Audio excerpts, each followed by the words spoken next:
Hi, my name is Zhang, and today I will be talking about typhoid in the Industrial Revolution. The first documented typhoid occurrence was in Athens from 430 to 26 BC during the Peloponnesian War, which was fought between Athens and Sparta.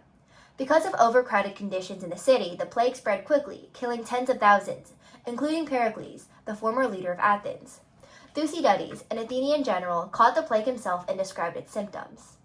Jamestown, an English colony in Virginia, was thought by some historians to have died out due to typhoid fever, the settlers contracting the disease due to contaminated water supply and unhealthy conditions in the area they chose for their settlement. Although the symptoms and term of typhoid fever were described in 1829 by Pierre Louis, the organism for typhoid fever was not discovered until the 1880s by German pathologist Karl Ebert. Salmonella typhi was first cultured by George Gaffke in 1884, meaning that a sample of positive stool was taken to a lab and examined to find the exact bacteria responsible for the infection. From 1906 to 1907, there were around 3,000 infections of typhoid in New York, and Mary Mallon, a cook, was probably responsible for most of them. She is considered to be the first asymptomatic typhoid carrier and was quarantined to a cottage after her stool was tested positive for typhoid. In 1909, the vaccines for typhoid were developed and became available in 1911. The antibiotic for typhoid was developed in 1948. Extensively drug-resistant typhoid fever, or XDR, first emerged in 2018. This new infection caused by Salmonella typhi is resistant to most commonly used antibiotics and potentially life-threatening, making treatment difficult and possibly leading to higher mortality rates. No single antibiotic has been discovered for XDR fever yet, but patients can be treated with a combination of two. So, what are the causes and impact of typhoid? Salmonella typhi is the bacterium that causes typhoid fever. It enters the body through the consumption of a contaminated food or water. It travels through the intestines, acid tolerance genes allowing it to surpass the stomach acid, and invades the mucous membrane of intestinal cells. Once there, it can further spread to the liver, spleen, and bone marrow to cause systematic disease. Typhoid spreads through the consumption of contaminated food or water.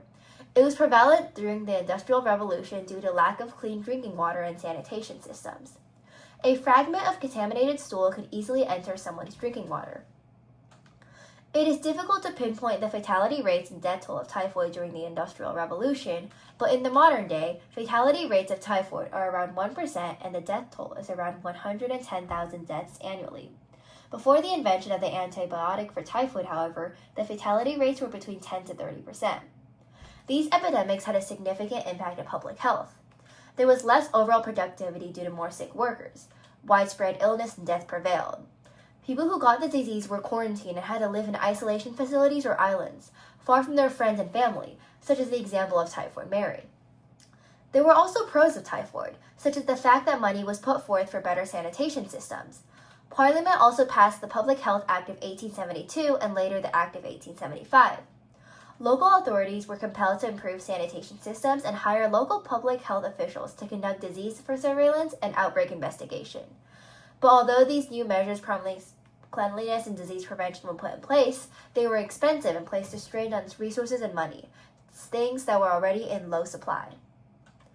Typhoid is still alive in the modern day and has not yet been terminated. It affects around 11 to 21 million people annually, taking the lives of roughly 110,000 of them. It is common in places with poor sanitation like Africa and Bangladesh.